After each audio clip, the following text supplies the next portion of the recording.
Hello YouTubers, Alaska Prepper here. So I'm sitting here a little earlier than normal. I took off from home to see if we can hopefully see a sunrise, but I'm not sure if we will. But I'm going to stay here as long as I can. But I just wanted to have a little talk this morning and start the day off with some conversation. So as you probably know, ladies and gentlemen, I try my best to read all of the comments that everyone leaves. And almost all the comments are really, really great. And this is not a video about, someone left a bad comment or anything like that. But I just want you to know that I do read all of the comments to the best of my ability. Now, if you leave a comment from a video that was several months old or more than a year old, sometimes I can't get to those. I try to get to the most recent comments from the most recent videos, right? And then I do see some from older videos that I get to read, that I have a chance to read, but not always. And some of the comments that I've seen as of late, and it's not a lot, but it's some people, like I remember two specific comments that I remember. And this person put down that she doesn't really need to prep because the Lord will take care of her.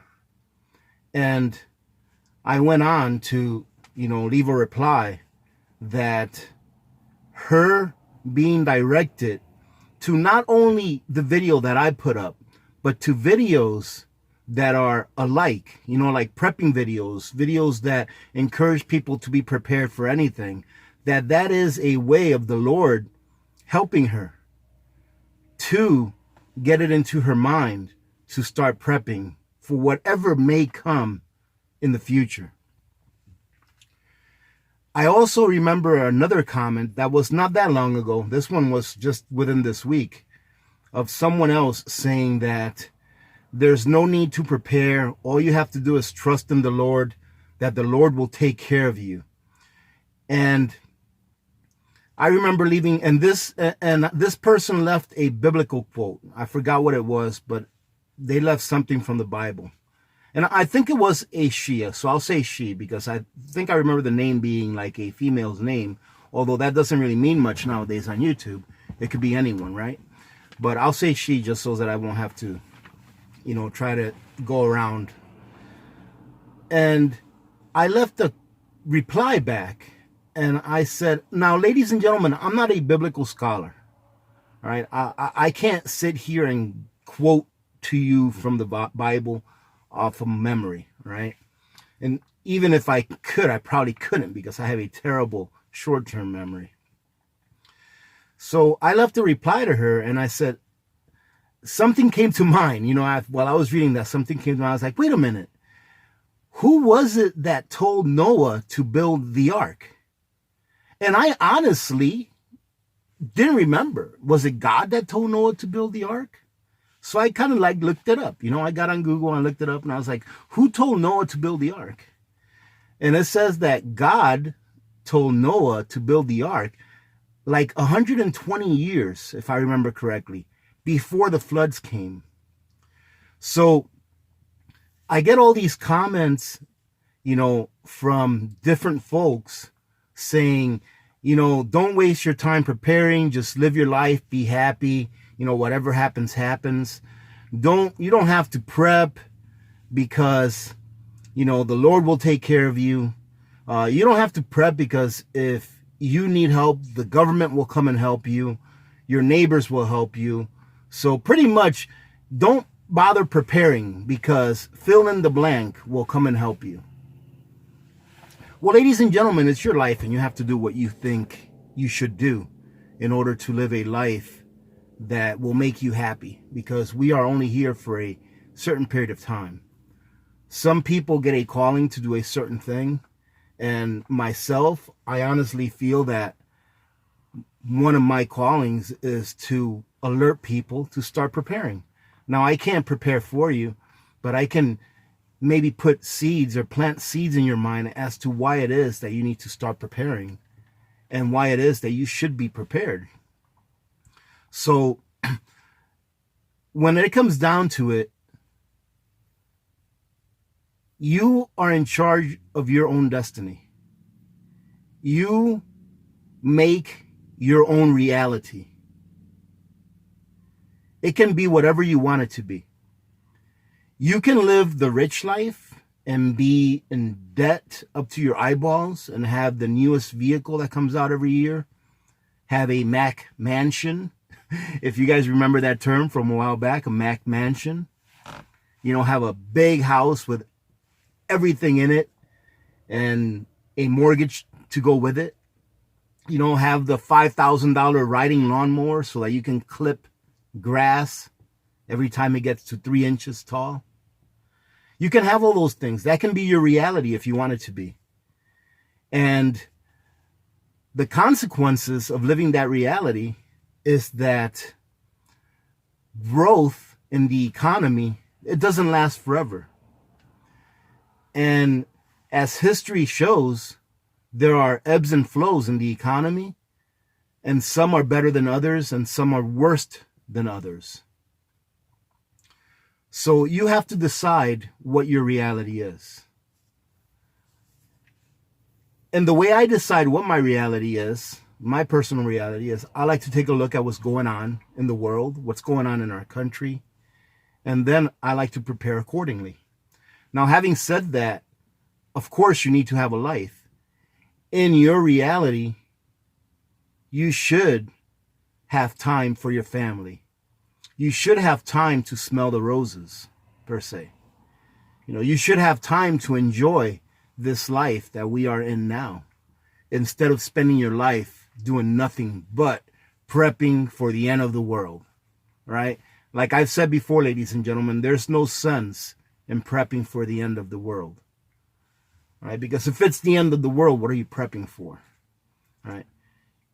You're prepping in order to sustain yourself and your family's needs for a given amount of time, should the resources that you rely on to get you and your family by become unavailable or unattainable. Unavailable means that they're not there. Unattainable means that maybe the prices are so high that you cannot afford them. And I just wanted to go over a few things that's going on right now in the world that maybe you guys didn't know about. So right now, ladies and gentlemen, 20 years ago or 30 years ago, had anyone told you, hey, listen, if you lend me $100 today, in 10 years, I'm going to give you $98. How's that sound? You would be like, you got to be crazy. You're not even going to give me back the $100 I lent you? And in addition to that, I would like a little bit of interest, right? Well, right now, ladies and gentlemen, in the world, there is over $16 trillion of negative interest rate yielding bonds. Meaning that there's governments out there in the world that are actually selling bonds at a negative interest rate. Meaning that the people that are buying those bonds know that when they get their money back, not only will they get their principal minus the interest rate, but in addition to that, they get to eat the inflation that occurred during that time. So for example, $16 trillion in negative yielding bonds means that people went out there and bought government bonds knowing that they were going to get less money back than what they lent out. And in addition to that, let's say, for example, they bought 10-year bonds at a negative yielding rate.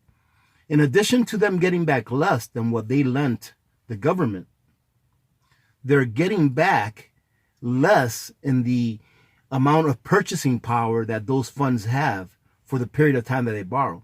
So if inflation is, like they say, 1.8%, 2% a year, compound that inflation for 10 years. And if you're getting back $98 instead of $100, then take into consideration how much that $98 buys you today compared to how much that $98 will buy you in 10 years if you bought a 10-year bond. That's the state in which about half of the world is in, where they're yielding negative interest rate bonds. And for those of you that know who Alan Greenspan is, right? They used to call him the maestro. He used to be the Federal Reserve chairman. I don't know, about three chairmen ago. We have Powell now. Before we had Yellen. Then we had Bernanke. And I believe before Bernanke it was Greenspan that was the Federal Reserve chairman.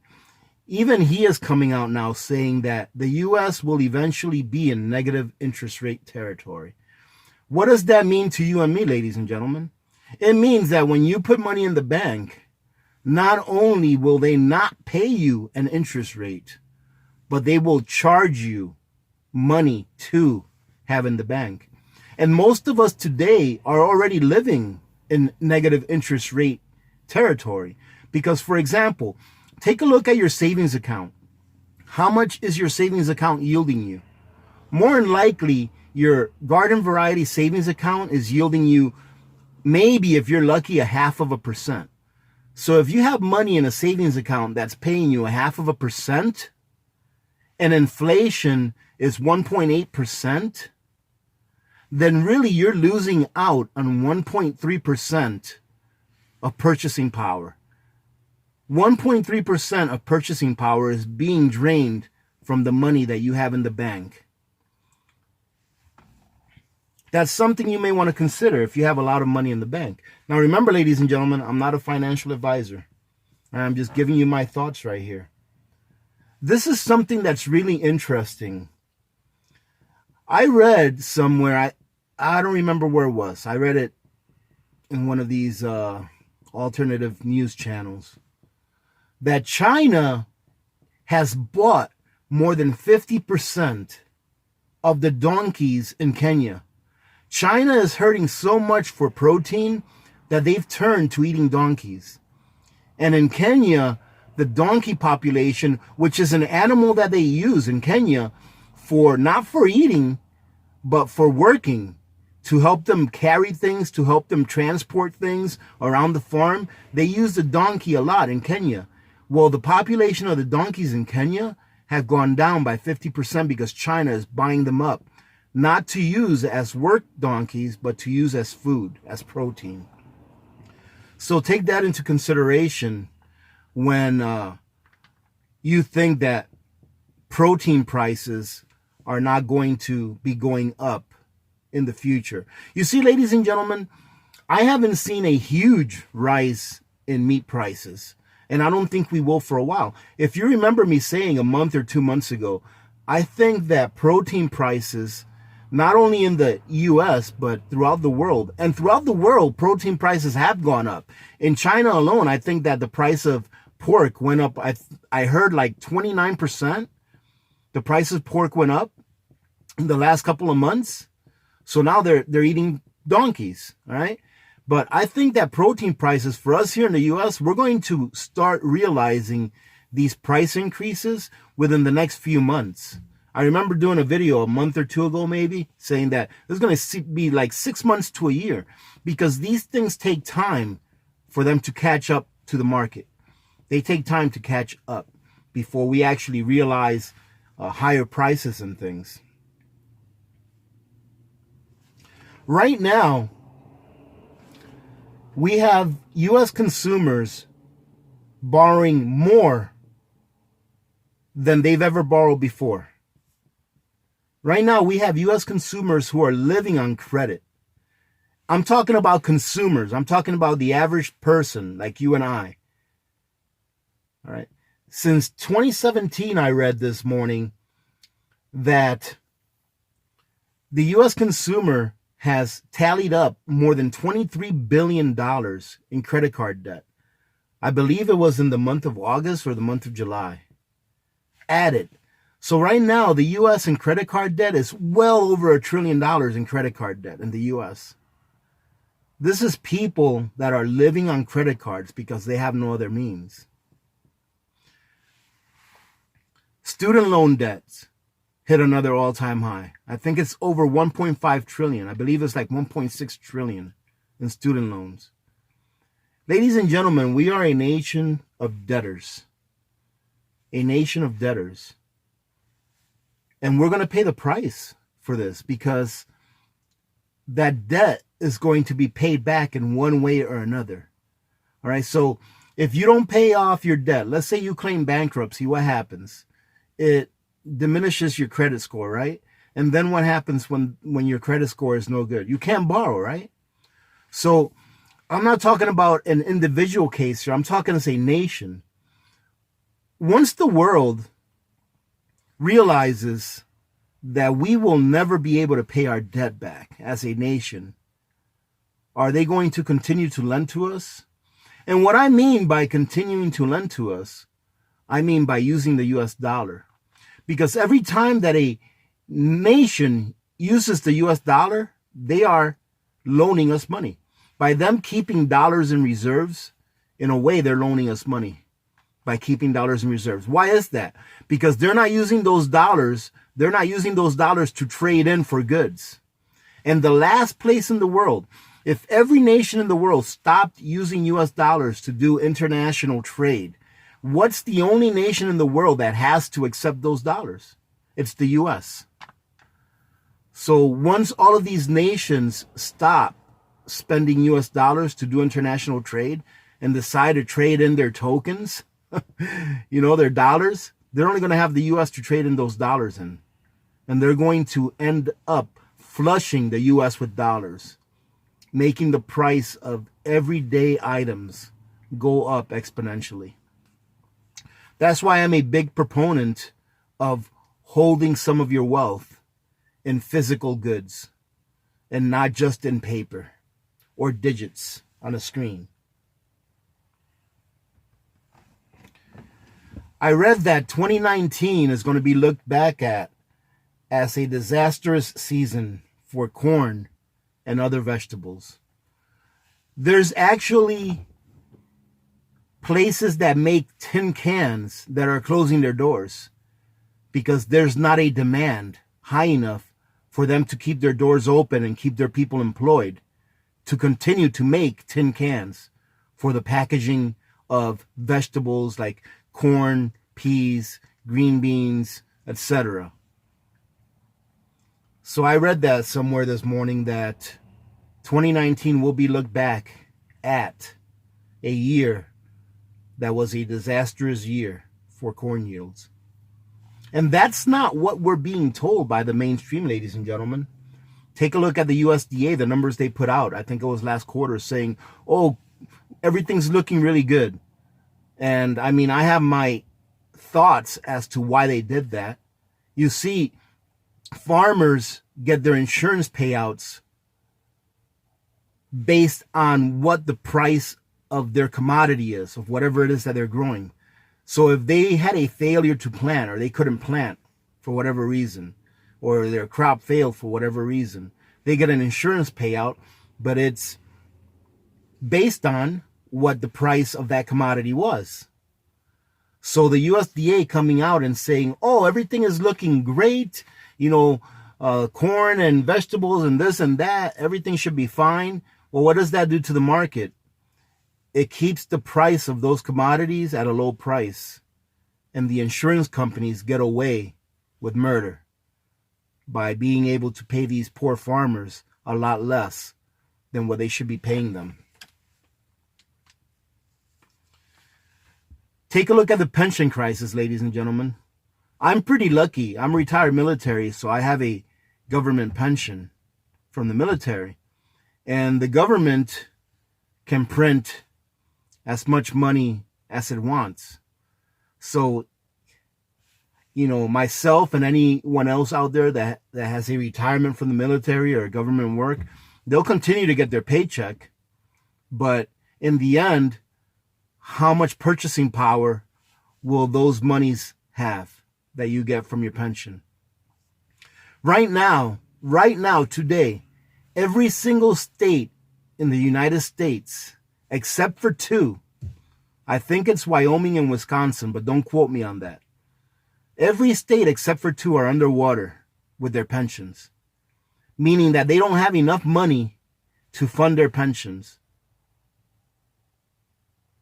So think about that, ladies and gentlemen. Not only do we have a national debt, not only do we have unfunded liabilities, and that's over $100 trillion. Not only do we have like a $21 trillion worth of funds that hasn't been reported, but that was spended. All right. I think it was Catherine Austin Fitts. I love this lady. She's an economist. And she did a study in conjunction with a professor from one of the Michigan universities. I forgot which one. I think it was U of M. They did a study where they found that there is about $21+ trillion that were undocumented, that were spent by the Department of the Army and by HUD between a certain period of time that was never documented. So where did that money come from? The government prints money behind our back all the time. They're printing money right now.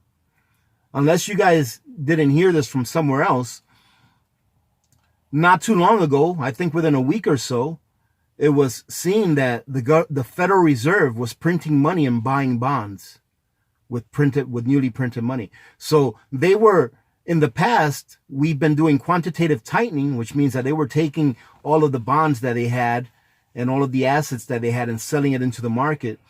And now they're starting to buy bonds back, which is a way of doing quantitative easing.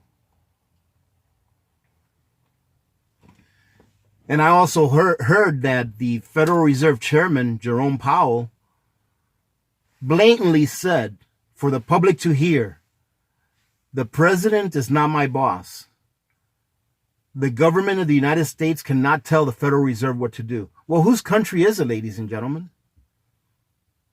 If the United States cannot tell the Federal Reserve what to do, whose country is it really? You see, but most people don't care about this kind of information. You know, they care about living in their reality. You know, we have a society that puts more value on what Hollywood produces than what our farmers produce, than what our teachers produce, than in our public servants. We have a society of people that would rather stay asleep. And I'm not sure if I can blame them, ladies and gentlemen. I'm not sure if I can blame them at all. Sometimes I curse the day that I woke up. You know, I've been thinking about this a while, and I was asking myself, when was it that I really woke up? And I pinned it down. And I've mentioned this before, but I've said it in a few different ways. Like, no, I woke up this day, and when this happened to me. No, but I remember the day that I woke up. I remember, or maybe it took more than one day, because it took me a couple of days to read that book. But I remember coming home on leave from Afghanistan, and one of my good buddies gave me a book to read, Confessions of an Economic Hitman by John Perkins. If you have not read that book, read it. Confessions of an Economic Hitman by John Perkins. I'll try to put it up in my Amazon storefront so you guys can find it easily. But that is what woke me up. Reading that book is what started me going down the rabbit hole and started me exploring how it is that some of these things really work. And trust me, ladies and gentlemen, what I know is absolutely nothing compared to what really goes on. So I hope that this little talk has been entertaining to you all, but I do have to go. Unfortunately, I think the sun is coming up behind these trees over here, and we won't be able to see them. But I do hope that you enjoyed this little chat with me, ladies and gentlemen. If you did, hey, remember to give it a thumbs up and share. All right. And thank you very much to all of our new subscribers / community members. I truly hope that you all find value in the content, but most of all, I hope that you find value in the community. And I know that you will if you interact with the community. You will find a lot of value because the community is what makes this channel. And to those, the winners of the air fryers from this Sunday, I am going to have those ordered today, and I'm going to provide the company the name of the other winner today so that they can mail that out, and you guys can have your air fryers hopefully by the end of the week. All right, so thank you very much to all of you that participated in that. Thank you very much to my Patreons, and I hope that you guys enjoy those air fryers and that you use them in good health. And this is not the last giveaway, as you all know, ladies and gentlemen. There will be others coming up. All right, so we'll do something else. I don't know, maybe next month or something like that. But we'll do more because I truly do love giving back to you guys. You guys are awesome, and I truly do appreciate you all. All right. So, ladies and gentlemen, hey, listen, if you want to support the channel, just take a look at the links below. If you're going to be doing a little bit of shopping at Amazon, please use my link. It doesn't cost you 1 penny more, and it truly does help me out, and I can continue doing the things that I do with you guys. Also, if you guys are in the market for long-term food storage, take a look at my links below. All right. It helps me out. It doesn't cost you any more. And a lot of times, at least one of the 4 of the links that I have down there are having a sale on one thing or another. All right. I think that I will do a review video for my next video. I'll try to review a couple of things at the same time so that you guys can get an idea of what those things are like before you consider purchasing them or purchase them. Having said that, ladies and gentlemen, I am running late for work. I got carried away. So I hope you guys have a great day today, okay? It's Tuesday. Tomorrow is hump day. And then on to the weekend. So I hope that you have a great day. Remember to be good to each other. When good people do good things happen. Remember to reach one, teach one, and repeat. If we all did this, the world would be a better place, and you know that it will be a better place. Many blessings to all of you and your families. This is Alaska Prepper, and I'm out.